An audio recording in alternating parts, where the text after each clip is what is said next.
और सटीक बात जानने के लिए आप अभी सब्सक्राइब करो वेद न्यूज़ के चैनल को। दोस्तों, काफ़ी दिनों के बाद मैं अपने यूट्यूब चैनल पर आपके लिए जो 72,825 वैकेंसी के लिए जो काफ़ी लंबे समय से प्रयासरत हैं, उसका पटाक्षेप होने के लिए जो है आप दीपांकर दत्ता की कोर्ट में जो है 13 जुलाई को केस लगा हुआ है। इसके संदर्भ में आज मैं आपसे इसकी मेरिट और मर्सी पर जो मामला था वो कैसे और किस दिशा में जाएगा, इस पर मैं आप लोगों को अवगत कराना चाहूँगा। दोस्तों, मैं ये चीज़ों को नहीं कहूँगा जो पीछे घटित हुई हैं कि वो 16,000 32,000, लेकिन ये जो शब्द था, ये मिडनाइट या ये 16,000 की बात करी, ये 32,000 की बात करी, ये कहाँ से उत्पन्न हुई और क्यों हुई, ये कभी बाद में एक लाइव आएगा हमारा, इस पर हर हाल में आएगा, क्योंकि हम साक्ष्य और तथ्यों के आधार पर बोलते हैं और पूरे तथ्य और साक्ष्य हमारे पास में हैं। कहाँ किसने क्या समस्याएं खड़ी करी थी और किन कारणों से वो चीज़ें उत्पन्न हुई कि करोल साहब को जो है उस केस को रिलीज़ करना पड़ा। लेकिन मैं उस मुद्दे पर अभी नहीं जाना चाहूँगा, क्योंकि अभी हमें केवल ये देखना है कि अब जो बेंच में आया है दीपांकर दत्ता जी की, वो बड़े स्ट्रिक्ट जज हैं और वो मेरिट को पसंद करते हैं और संभवतः अगर उन्होंने इस केस को सुनना प्रारंभ कर दिया तो फिर ये जो है तय है कि जो मेरिट पर जो पद रहेंगे, मैं समझता हूँ कि 6,170 पद ही नहीं हैं। ये सच्चाई है कि लगभग इन वैकेंसी में जो 72,825 की भर्ती थी, इसमें अभी भी जो है 12 से 14,000 पद रिक्त हैं। 7,654 का डाटा मेरे याचिका में है। मेरी केवल उत्तर प्रदेश में केवल एक ही याचिका ऐसी है जो 6,170 पद जो सरकार कहती है, जबकि ये पद जो है 7,654 का भी एफिडेविट मेरे पास में है। और सर्वेंद्र विक्रम सिंह का भी एक लेटर है, अभी लेटर आप देखेंगे, मैं उस लेटर को भी आपके साथ साझा करूँगा। उस लेटर में भी कहा गया था कि 7,654 पद खाली हैं और SCRT के सर्वेंद्र विक्रम सिंह ने जो है निदेशक साहब ने शासन को प्रस्ताव भी भेजा था कि जो 6,170 पद हैं, इतने पोस्ट जो है लोगों के खाली हैं और इन पदों को हम इस तरीके से भर सकते हैं। उन्होंने अपने 3-4 पॉइंट रखे थे जो कि लीगल के आधार पर थे, और लेकिन शासन ने उस लेटर पर कोई कार्रवाई नहीं करी। यानी कि फाइनल जजमेंट 25 जुलाई 2017 के बाद में भी स्पष्ट था कि 7,654 पद खाली थे और ये कोई और नहीं कह रहा है, क्योंकि भर्ती का जो जिम्मा था वो SCRT पर था और SCRT के निदेशक उस समय सर्वेंद्र विक्रम सिंह थे और सर्वेंद्र विक्रम सिंह ने खुद स्वीकार करा था कि 7,654 पद खाली हैं और शासन से गुहार लगाई थी और शासन को एक लेटर जारी करा था और इस पर अपनी और लीगली अपोनियन मांगा था कि आप इस पर हमें राय दीजिए ताकि हम भर्ती को पूरी कर लें। लेकिन उसमें क्या हुआ, बाद में ये चीज़ें शासन स्तर पर ही गोलमोल हो गई और उस भर्ती को जो है इन्होंने एक स्वाहा करने की योजना बनाई। लेकिन हम लगातार इस पद पर, आपने मुझे देखा होगा या पाया होगा कि मैं हाई कोर्ट से लेकर के सुप्रीम कोर्ट चाहे और अनुसूचित जाति आयोग, पिछड़ा वर्ग आयोग, इन सब में जो है हम लगे गए रहे इन पदों को लेने के लिए, क्योंकि ये आप सर्वविदित था कि ये पद सरकार ने नहीं भरे हैं। जबकि सरकार ने हमारे जब हाई कोर्ट में हमने हमारे अग्निहोत्री कुमार त्रिपाठी जी जो बार एसोसिएशन के उपाध्यक्ष रहे हैं,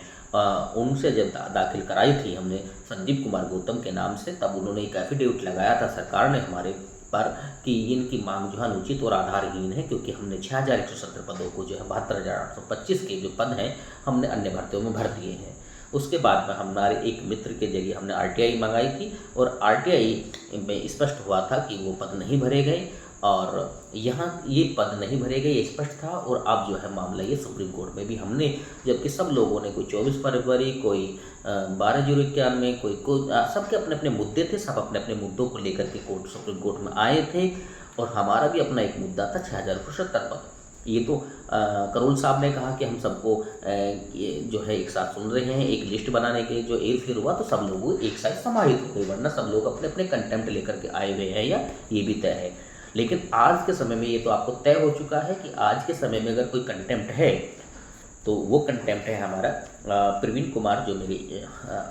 मैंने दाखिल किया हुआ है, वो उसका नंबर है 27,859/2025। इसके बाद में हमने जो है इसमें रिप्रेजेंटेशन दाखिल करे हैं, जो लोग हमारे साथ में जुड़े हैं। लेकिन अब बात करेंगे हम केवल कि अब क्या संभावनाएं हैं, क्योंकि ये तो हो गया, सब लोग अपने अपने प्रयास कर रहे हैं और ईश्वर की जो लीला है उससे वो कोई बच नहीं सकता। जो लीला में उन्होंने रच रखा है, देखिए आप पहले ये सरकार भी और सब लोग कहते थे कि कोई पद खाली नहीं है, लेकिन अब जो है टिक कहाँ गई है सबकी नज़रें, केवल 6170 पद या रिक्त जो भी पद हैं उन पर आकर टिक गई है। खैर, हम भी प्रयासरत है, ये हमारा अपना मुद्दा था, इस पर भी हमने सीनियर एडवोकेट पिछली डेट पर भी गए थे और अभी भी हमने जो है उन्हें 2 या 3 डेट के लिए हमने हायर कर लिया है एमसी डिंगरा साहब को। अब इसका हो क्या सकता है, पहले तो हमें अब सब केस को ये कैसे बचेगा, क्योंकि दीपांकर दत्ता जी ने पिछली जो हियरिंग जब कभी एक हुई थी तब भी उसे खारिज करने के मूड में थे, लेकिन किसी तरह से जो हुआ केस को करोल साहब के यहाँ पहुँचा दिया। तो हमने भी जब आज हम सुप्रीम कोर्ट आज गए, क्योंकि जैसे ही केस लगा तो हम दुविधा हो चुकी थी, क्योंकि हमें पता है दीपांकर दत्ता जी के बारे में, वो शायद ही केस को सुने, लेकिन अगर सुनने लगे तो 100% देकर ही कुछ ना कुछ जरूर मिलेगा। लेकिन सबसे पहले यही है कि वो सुने, और यदि नहीं सुनते हैं तो प्लीज़ इसे ट्रांसफ़र कर दिया जाए प्रसन्ना वराले जी की कोर्ट में, यही रिक्वेस्ट होगी। और यदि सुनते हैं मेरिट पर तो बहुत अच्छी बात रहेगी। ये मर्सी शब्द इनके पास में नहीं है, ये अपने माइंड से हर कोई निकाल दे और कोई भ्रम ना पाले कि मर्सी जैसा कहीं शब्द है इनके यहाँ पर। दूसरा, अब मैं तकनीकी बिंदुओं पर आपको बात करूँगा। तकनीकी बिंदु ये है कि इस कोर्ट से कैसे निजात पाई जाएगी। देखिए,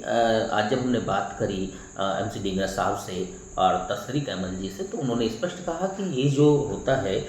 जब इन्होंने रिलीज़ किया था केस को, अगर हम उनको याद दिलाया जाएगा इस बात का कि आपने जो है इस केस को जो है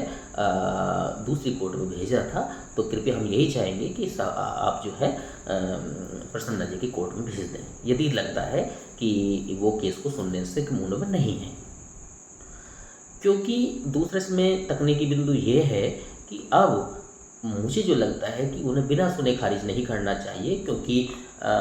वो जो खारिज करते हैं वो कहते हैं कि आप 10 साल बाद आए हो और इसलिए जो डिले के आधार पर आप खारिज कर देने के लिए मूड में आ जाते हैं। तो अब डिले उनको ऑर्डर दिखाया जाएगा कि करोल साहब के यहाँ से और हरकेश राय के कोर्ट से, दोनों की कोर्ट से जो है डिले माफ़ हुआ है, यानी कि जब डिले माफ़ हो गया है वो भी लिखित में ऑर्डर में है, तो अब हमें नहीं लगता कि डिले के आधार पर वो खारिज करना चाहिए। ये भी वकीलों के माध्यम से पता चला है। अब आगे बात आती है कि दीपांकर दत्ता जी जब अगर खारिज नहीं करते हैं तो फिर भी, और अगर सुनने लगे तो वो तो सभी को पता है कि वो मेरिट पर जाएंगे, और मेरिट है रिक्त पद। इसमें जो अपने आप को सिद्ध करेगा उसके लिए इसमें प्रयास जो लोग करेंगे या जिनका लीगली आधार बनेगा या जो लोग इसमें अपने आप को प्रूफ करेंगे उनका होगा। और इस पर चाहे तो और ज़्यादा से ज़्यादा लोगों का हो, ये कई आरटीआई में आए कि 12, 13, 14 हज़ार खाली हैं, तो और भी जो है इसके रास्ते खुलेंगे।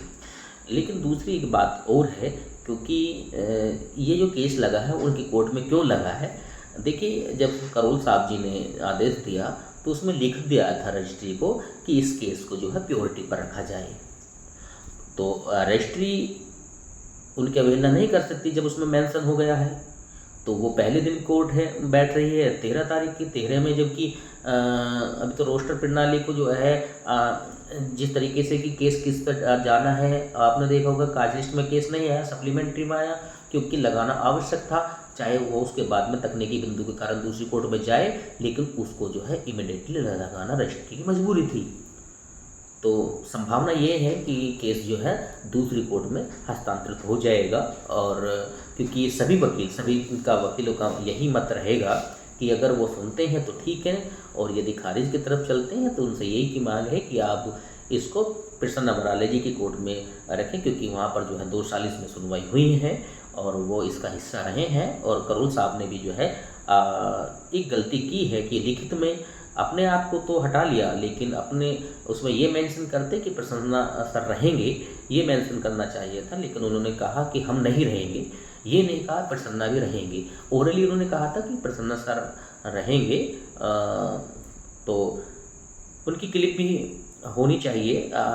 जो हमारे सीनियर एडवोकेट होंगे, कहीं ऐसा होता है कि दिखाना कि सर ओरली कोर्ट में कहा था कि प्रसन्ना सर की कोर्ट में जाएगा, आप देख सकते हैं या सुन सकते हैं उस बात को। और हम आपसे रिक्वेस्ट करेंगे कि आप इसको जो है, अगर आपके पास समय नहीं है, आप इस केस को नहीं सुनना चाहते हैं, तो कृपया जो है प्रसन्न बराली जी की कोर्ट में हस्तांतरित कर दिया जाए। तो इसलिए घबराने की कोई ज़रूरत नहीं है। लेकिन ये तय है कि इनकी कोर्ट में मर्सी बनाम मेरिट, तो यहाँ मेरिट चलेगी। और मर्सी के लिए जो है, अब शायद यही मर्सी है कि आप लोगों को सुना जा रहा है, हम लोगों को सुना जा रहा है। और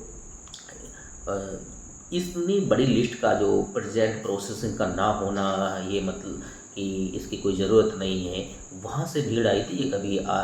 आगे चल कर के बातें होंगी, लेकिन अभी फ़िलहाल जो है, जो मुद्दा आया हुआ है उसकी तरफ हमें ध्यान देना है। और अभी ऐसा कुछ नहीं है कि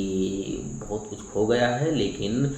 जो मेरिट वाले लोग हैं उनको मिलने की बहुत ज़्यादा संभावनाएं हैं। और एक बात और बता दें, आपको याद दिला देते हैं कि 29,000 में जो याची लाभ मिला है वो इन्हीं की कोर्ट से मिला है। जो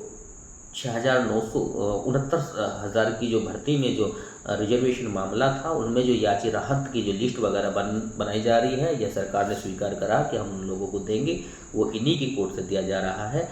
और यहाँ तक कि 10 साल से कार्यरत शिक्षकों को भी जो है टेट अनिवार्य इन्हीं की कोर्ट से, वो बड़े सख्त जज हैं। अगर मेरिट पर आते हैं तो फिर